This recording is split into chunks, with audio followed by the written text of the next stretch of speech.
The stars outside the observation window looked cold and distant. Commander Cole stood with his hands behind his back, watching the endless darkness of space. He had been a soldier for 20 years, and in all that time, he had never grown tired of looking at the stars. They reminded him of how small he was, how small all of humanity was in this vast universe. But they also reminded him of how far his people had come. 40 years ago, humanity had made first contact with alien life. It had not been the peaceful, hopeful meeting that science fiction writers had imagined. They had arrived in Earth's solar system with a fleet of warships, expecting to find primitive creatures barely capable of space travel. What they found instead was a species that had already spread to 3 planets and 2 moons, a species that refused to bow down or show fear. They had not attacked. They were too smart for that. Instead, they had invited humanity to join the Galactic Concord, a union of hundreds of species that governed most of the known galaxy. It sounded like an honor, but knew the truth. Humanity had been allowed to join because the elder races wanted to watch them, control them, and use them. Humans were the youngest species in the Concord. They were seen as children, useful for their energy and adaptability, but not respected, not trusted, not valued. Had spent his entire career trying to change that. The door behind him slid open, and he turned to see Lieutenant Amy Grant walking toward him. She was young, barely 30, with short red hair and sharp green eyes. She was one of the best officers he had ever worked with, quick-thinking and loyal. "Commander," she said, holding up the cruiser has docked. Ambassador is requesting an immediate meeting. Frowned. Immediate? The meeting was scheduled for tomorrow morning. He says it's urgent. He wants to move everything up by 3 hours. This was not good. The Never changed their plans without reason. They were a species obsessed with order and protocol. If wanted to meet early, it meant something had changed. And when things changed with it was rarely good for humans. Did he give any explanation? Asked. No, sir, just that it was a matter of great importance. Turned back to the window, thinking. The starward horizon was a diplomatic vessel designed for negotiations and peaceful contact. It was not a warship. His crew was trained for communication and science, not combat. If something went wrong, they would be vulnerable. But refusing the meeting was not an option. They would see it as an insult, and humanity could not afford to insult one of the elder races. Not yet. Tell Doctor to prepare the conference room, said finally, and double the security detail. I want Sergeant Park and his best people stationed at every entrance. Amy nodded. You think there might be trouble? I think they don't change their schedules for small matters. Whatever wants, he wants it badly. And when powerful people want something badly, they sometimes forget their manners. Amy left to carry out his orders and remained at the window for a moment longer. He had a bad feeling about this. A cold, heavy sensation in his gut that he had learned to trust over the years. That feeling had saved his life more than once. He hoped it would not be needed today. Dr. Laura was in her quarters when she received the message.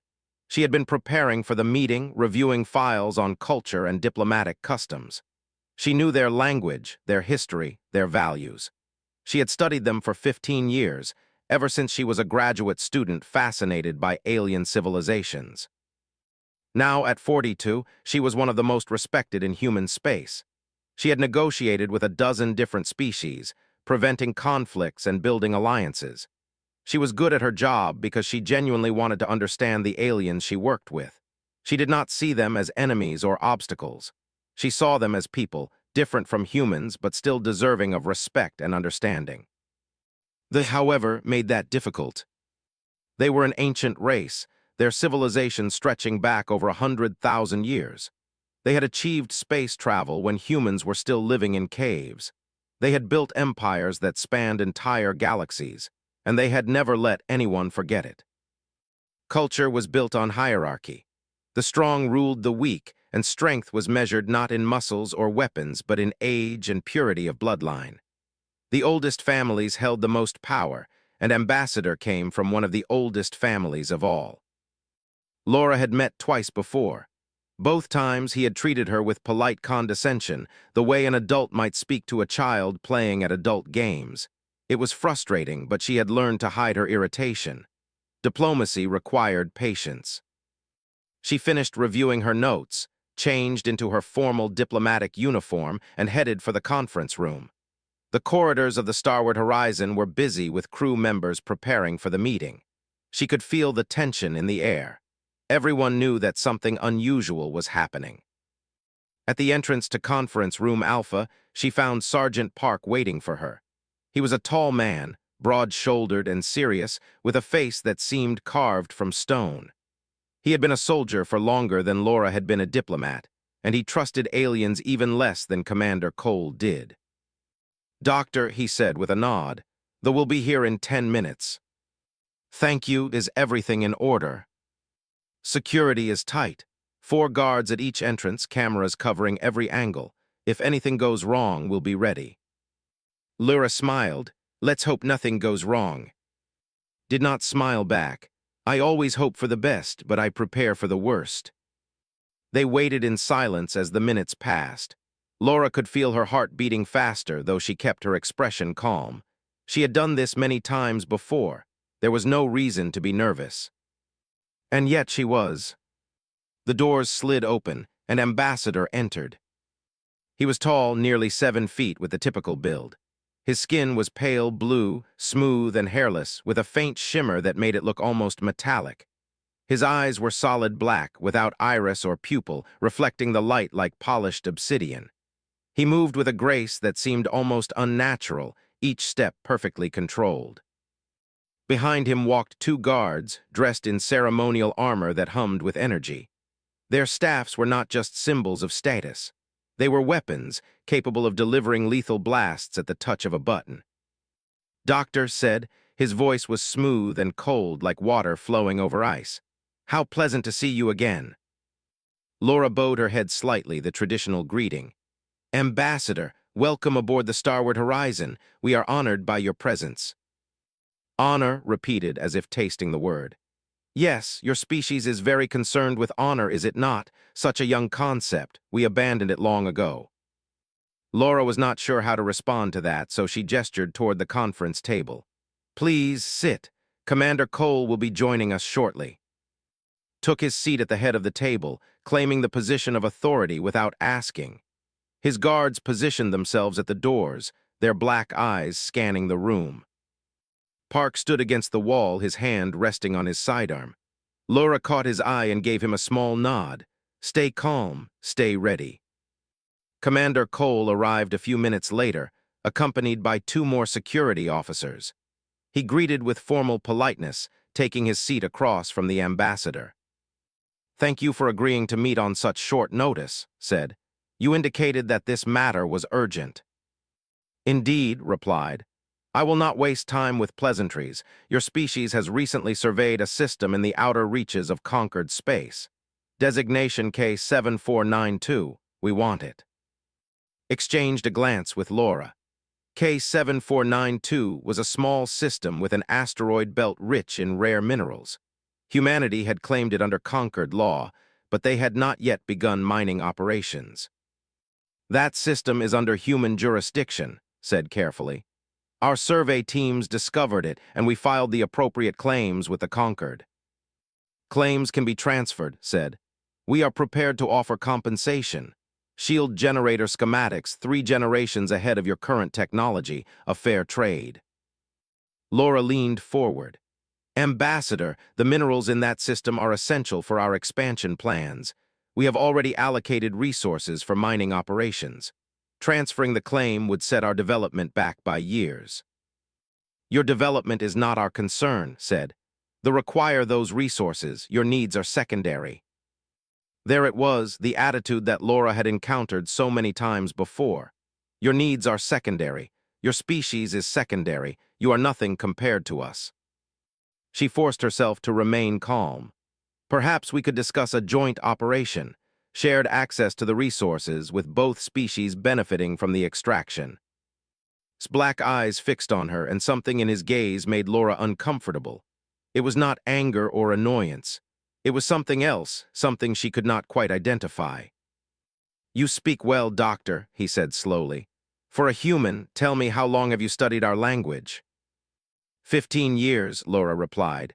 Though I am still learning, the tongue is complex and beautiful. Beautiful, repeated. Yes, you have an appreciation for beauty. I have noticed this about your species. You find beauty in things that we consider ordinary. It is charming.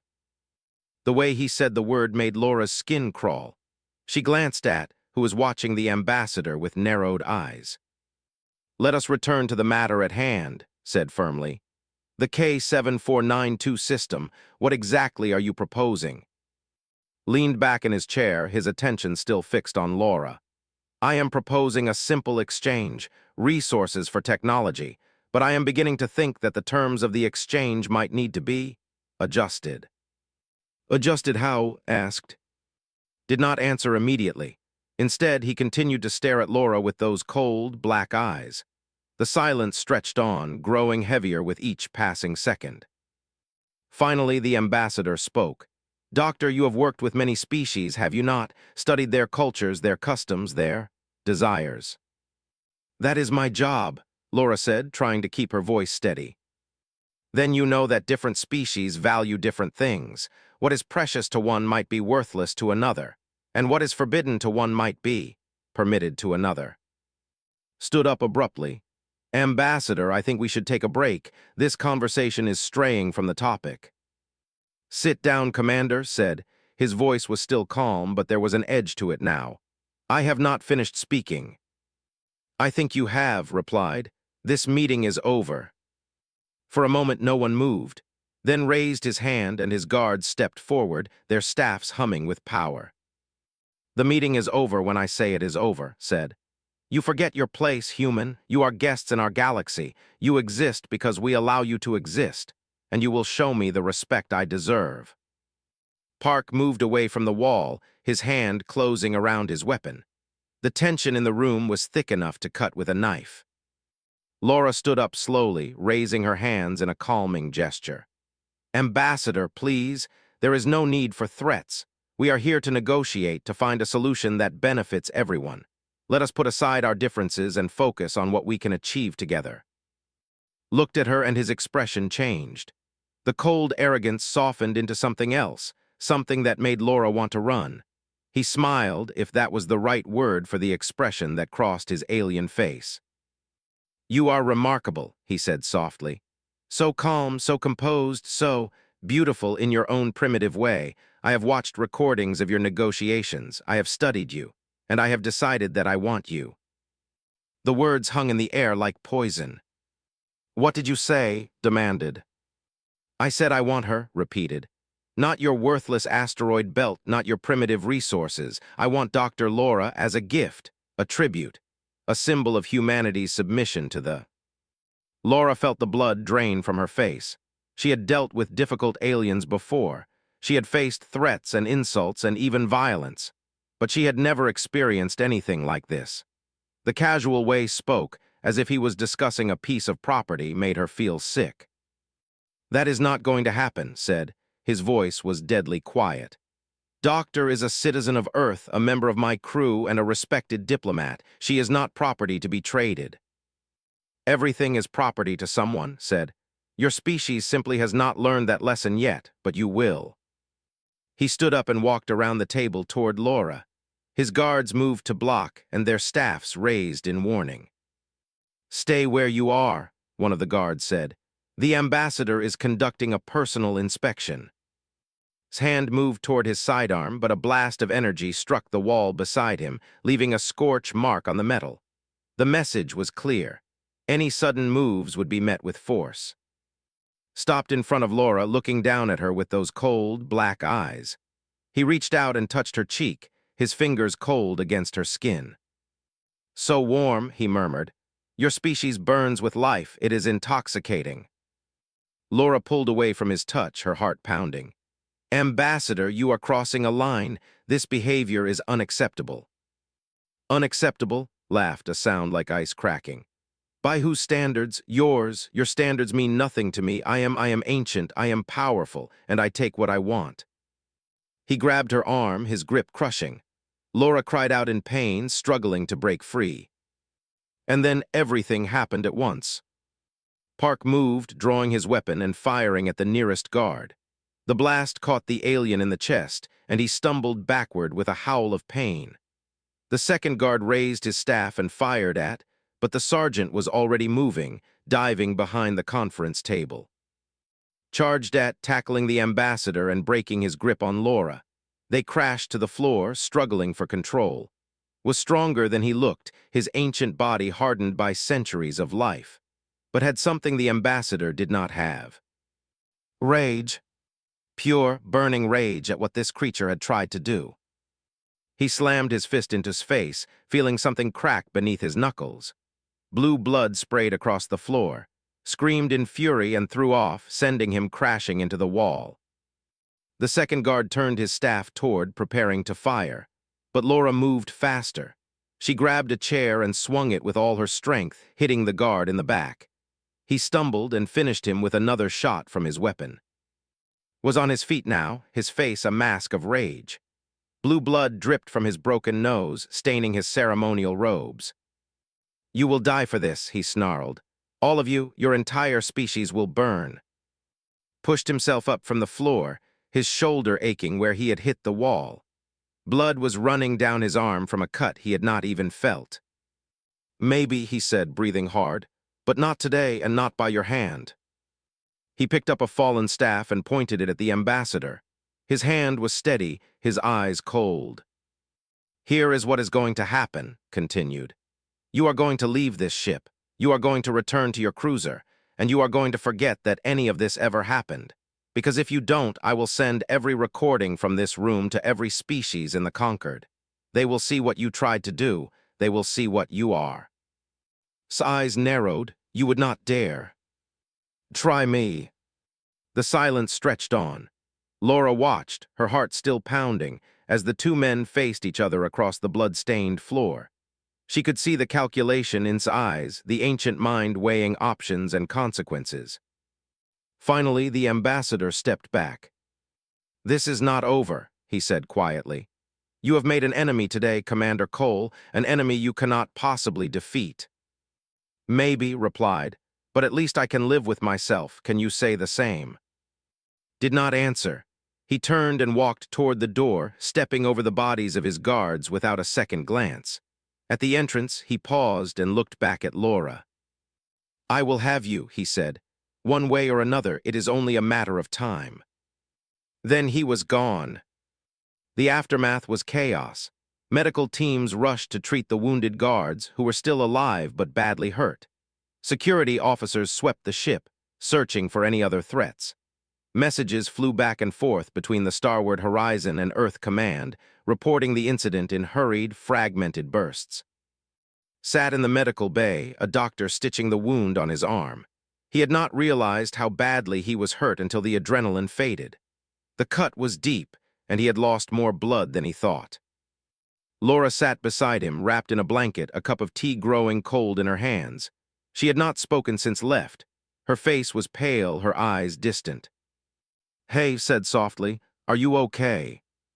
She looked at him and he saw tears in her eyes. "You could have been killed." "But I wasn't." He was going to take me, like I was nothing, like I was a thing to be owned. Her voice broke on the last word and she looked away. Reached out and took her hand, squeezing gently. "You are not a thing.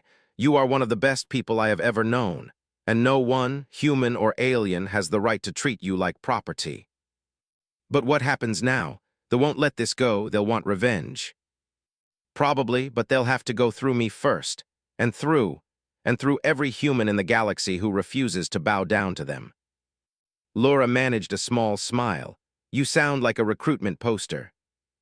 "I'm serious, Laura. We've spent 40 years being treated like second-class citizens, being told we're too young, too primitive, too weak. But we're not weak. We're not going to let them push us around anymore. And we're definitely not going to let them take our people." The door slid open and Park walked in. His uniform was singed, and there was a bandage on his forehead, but otherwise he looked unharmed. "Commander," he said, "we've got a problem." "Of course we do," sighed. "What is it?" "The cruiser has powered up its weapons. They're demanding we hand over Doctor within the hour or they'll open fire. Laura's face went white, his jaw tightened. Then it's time to show them what humans are made of, he said. The next hour was the longest of his life. He stood on the bridge of the starward horizon, watching the cruiser on the. Its weapons were charged, glowing with deadly energy. One shot from those guns would tear his ship apart. But he did not back down. Open a channel to Haven Point Station, he ordered, and broadcast on all frequencies. I want everyone in this system to hear what I'm about to say.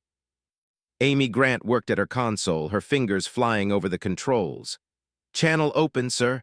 Broadcasting now. Took a deep breath and stepped forward. This is Commander Cole of the Earth vessel Starward Horizon. 1 hour ago, ambassador of the attacked a member of my crew. He attempted to take Dr. Laura by force, claiming her as property. When we resisted, he threatened to destroy our ship and our species. He paused, letting his words sink in. They have always treated humanity with contempt. They call us young, they call us primitive, they call us weak. But today they crossed a line. They tried to take one of our own, not through negotiation or trade, but through violence and intimidation. And we refused. He could see other ships gathering. Ships from a dozen different species, drawn by the broadcast, watching to see what would happen next. Humanity will not bow to tyrants, continued.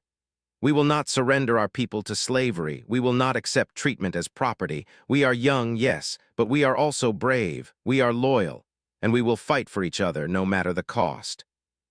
He pointed at the cruiser. Ambassador, you have 1 hour to stand down your weapons and withdraw from this system. If you refuse, we will release every recording from Conference Room Alpha to the Galactic Concord. The universe will see what you tried to do, and they will judge you accordingly. For a long moment, there was silence. Then the cruiser's weapons began to power down. They're backing off, Amy reported, disbelief in her voice. The cruiser is withdrawing. Let out a breath he had not realized he was holding. Around the bridge, his crew erupted in cheers, but did not celebrate. He knew this was not over, had retreated, but he had not been defeated. They would find another way to strike back. But for now, they had won. For now, Laura was safe. And for now, humanity had shown the galaxy that they would not be pushed around. Laura came to the bridge a few minutes later, standing beside at the. Together, they watched the cruiser disappear into the distance. Thank you, she said quietly, for everything. You don't need to thank me. I was doing my job. No, she turned to face him, her eyes serious.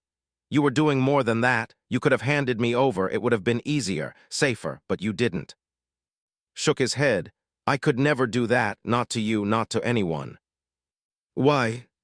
He was silent for a moment, searching for the right words. Because that's what being human means. We protect each other. We fight for each other. We don't abandon our own, no matter what.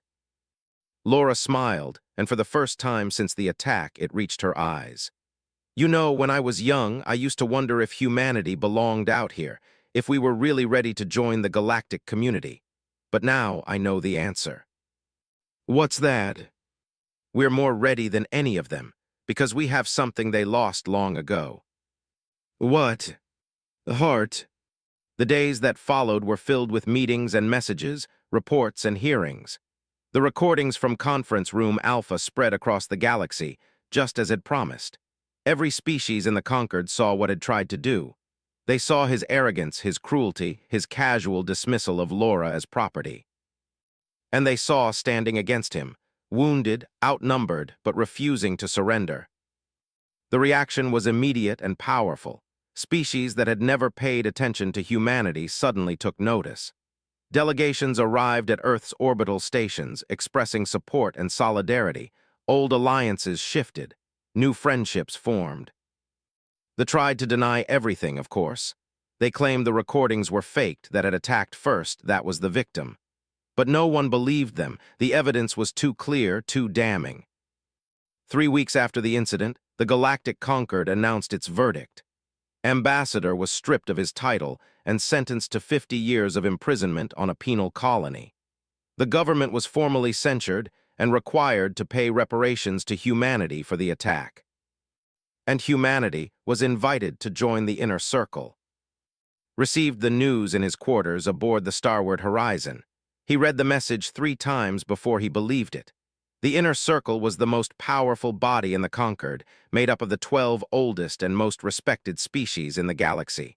No young race had ever been invited to join, until now. "We did it," Laura said, standing beside him. "We actually did it." "You did it," replied. "If you hadn't kept your cool during the attack, if you hadn't trusted me to handle the situation, this could have ended very differently." "We did it together, that's the point, isn't it?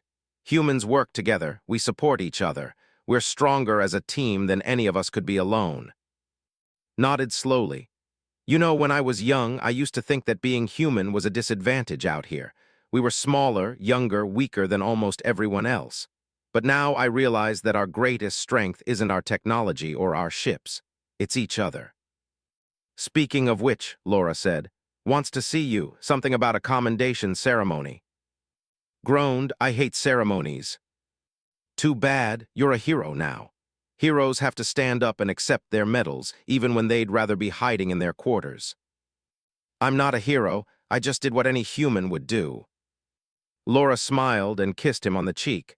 "That's exactly what makes you one."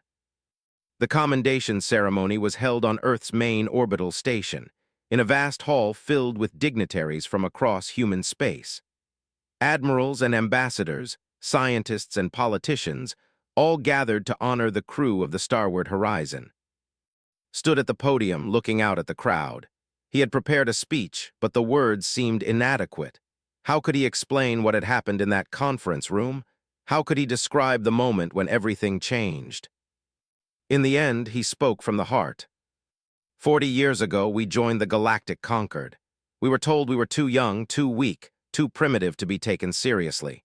We were treated as children, tolerated but not respected, and for a long time we accepted that treatment. We kept our heads down, did our work, and hoped that someday things would change. He paused, looking at the faces in the crowd. 3 weeks ago, something did change. Ambassador of the tried to take one of our people by force. He saw Dr. Laura not as a person, but as property. He thought he could take whatever he wanted because we were too weak to stop him. His voice grew stronger.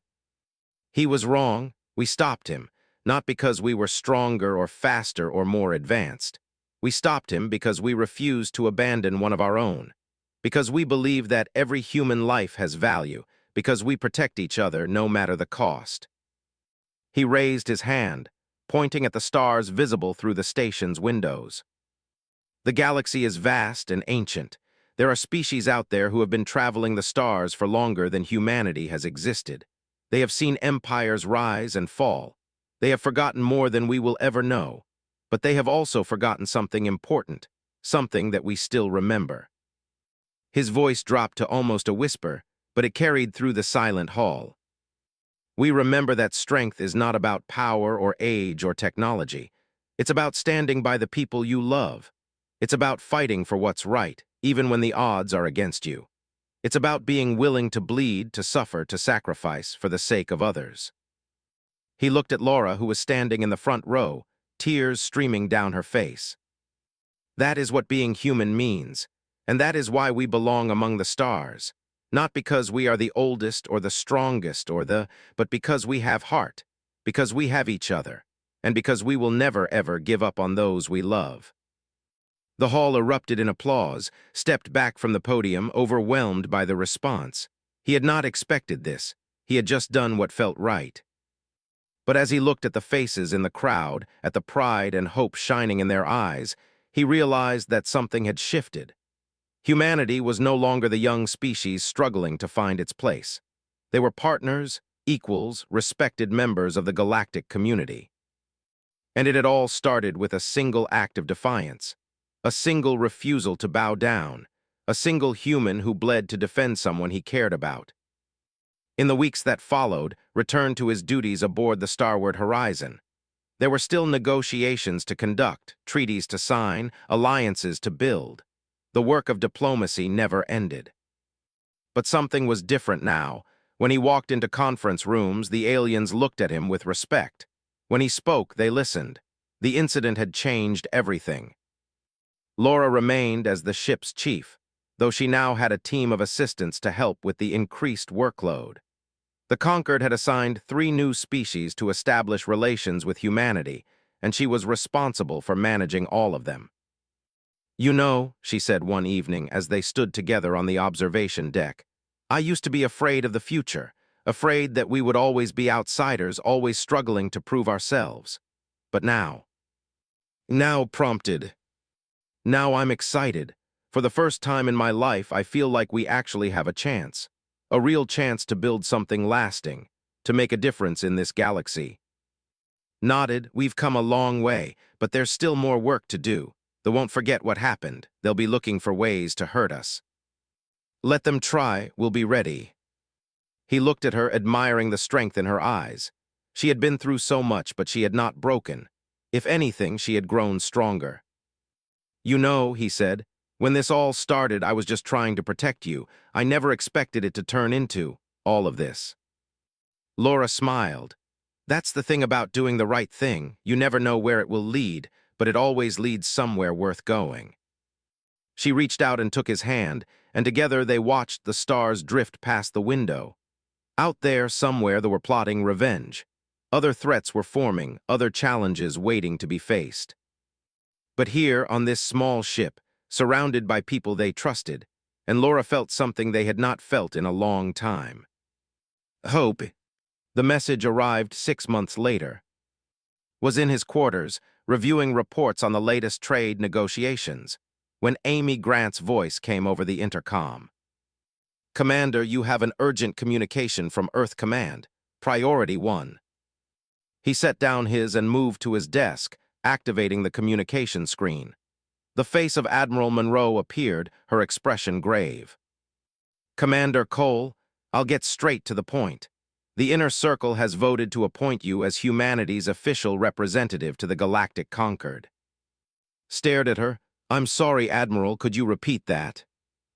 "You heard me correctly. The Inner Circle wants you as our voice in their chambers. After the incident, you've become something of a symbol, a representation of what humanity stands for." "But I'm not a politician, I'm a soldier." "That's exactly why they want you. The galaxy has had enough of politicians.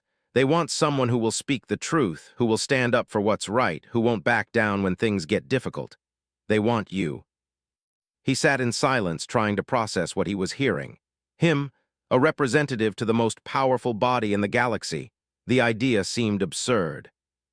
"What about the starward horizon?" he asked finally. "What about my crew?"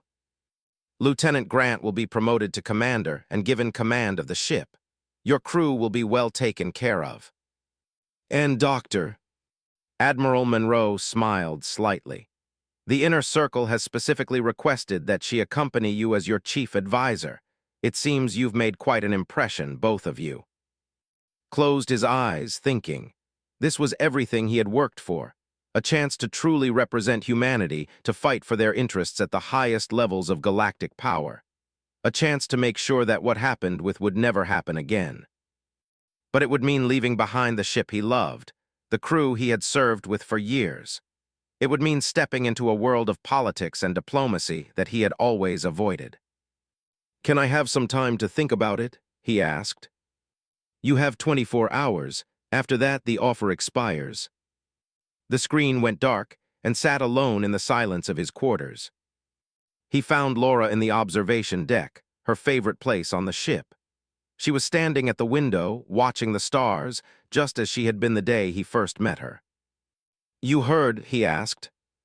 She nodded. "Amy told me, congratulations." "I haven't accepted yet." "But you will." She turned to face him. "You have to. This is your chance, our chance, to make a real difference." "I don't know if I'm ready for this. Politics, diplomacy, all that negotiating and compromising. It's not who I am." "Maybe not, but you know what is who you are. Someone who stands up for others, someone who fights for what's right, someone who refuses to back down no matter the odds." She stepped closer, taking his hands in hers. "The galaxy needs that right now. Humanity needs that, and honestly, I think you need it too."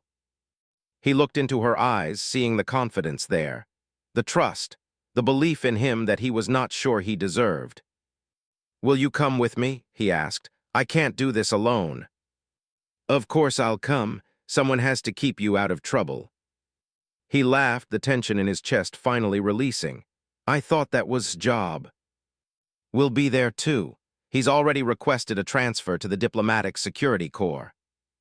Shook his head in disbelief. "You two planned this, didn't you?" "We might have discussed some possibilities." Laura smiled, and it was like the sun coming out from behind clouds. "We're a team. We have been ever since that day in the conference room, and we're going to stay a team no matter where this journey takes us." He pulled her into an embrace, holding her tight. Outside the window, the stars continued their eternal dance, indifferent to the small dramas of mortal creatures, but did not feel small anymore. He felt like he was part of something vast and important, something that would echo through the ages. "Okay," he said finally. "Let's do this. Let's go change the galaxy." 1 year later, Cole stood in the great chamber of the Inner Circle, addressing the most powerful beings in the known universe. The room was vast, a perfect sphere with seats arranged in concentric rings rising toward a domed ceiling that displayed the stars in real time. Representatives from the 12 senior species sat in the innermost ring, their ancient eyes fixed on the human who had earned the right to stand among them. "Members of the Inner Circle," began, his voice calm and steady. "I come before you today not as a conqueror or a supplicant, but as an equal. Humanity has earned its place at this table through courage, through sacrifice, and through an unwavering commitment to protecting those we love." He paused, looking around the chamber. "We are the youngest species in this body. We lack the wisdom of ages, the technology of the vast empires that some of you command. But we bring something else, something that I believe this circle has been missing for a very long time." "And what is that?" asked the Sentinel representative, an ancient being of crystalline light. "Passion," replied. "Hope, the belief that tomorrow can be better than today, the willingness to fight for that belief even when the odds are against us." He thought of Laura, sitting in the observation gallery above, watching him with pride in her eyes. He thought of, standing guard at the chamber doors, ready to protect them both. He thought of all the humans across the galaxy who had placed their trust in him. "The galaxy has been at peace for 1,000 years, continued. "But it is a cold peace, a peace built on fear and domination. The strong rule the weak, the old control the young, and anyone who challenges that order is crushed." He raised his chin, meeting the eyes of every representative in turn. "That ends now. Humanity will not be controlled. We will not be dominated. We will work with any species that treats us as equals, but we will stand against any species that tries to oppress us. And we will never, ever abandon our own." The chamber was silent. Then, slowly, the representative from the Sentinel Collective began to applaud. One by one, others joined in, until the entire chamber echoed with the sound. Stepped back, his heart pounding. He had done it. He had spoken the truth, and the galaxy had listened.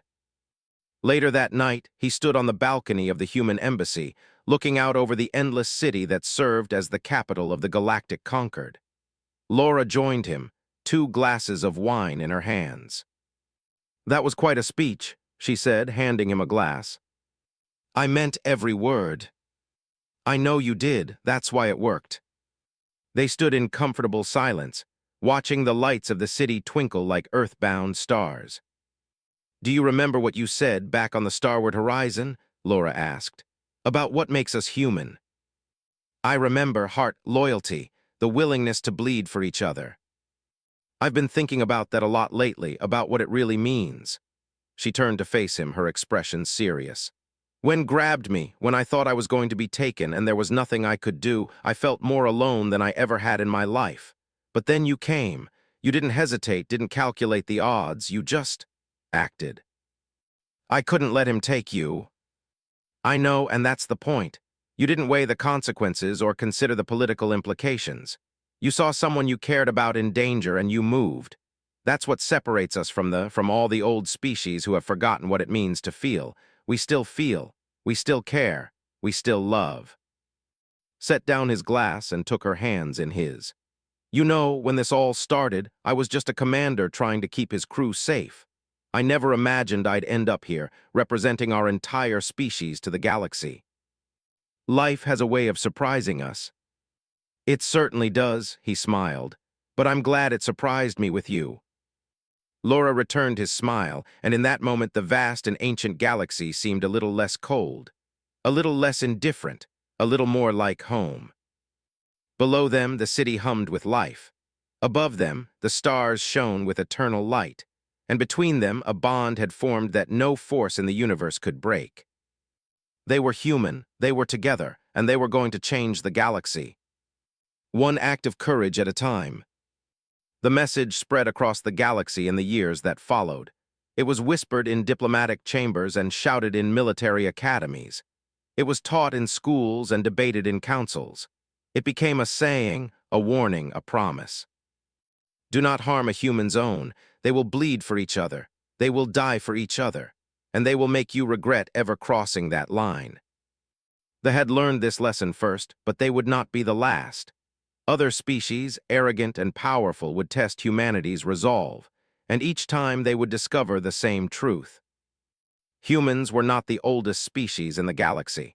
They were not the strongest or the most advanced, but they had something that could not be measured in years or technology.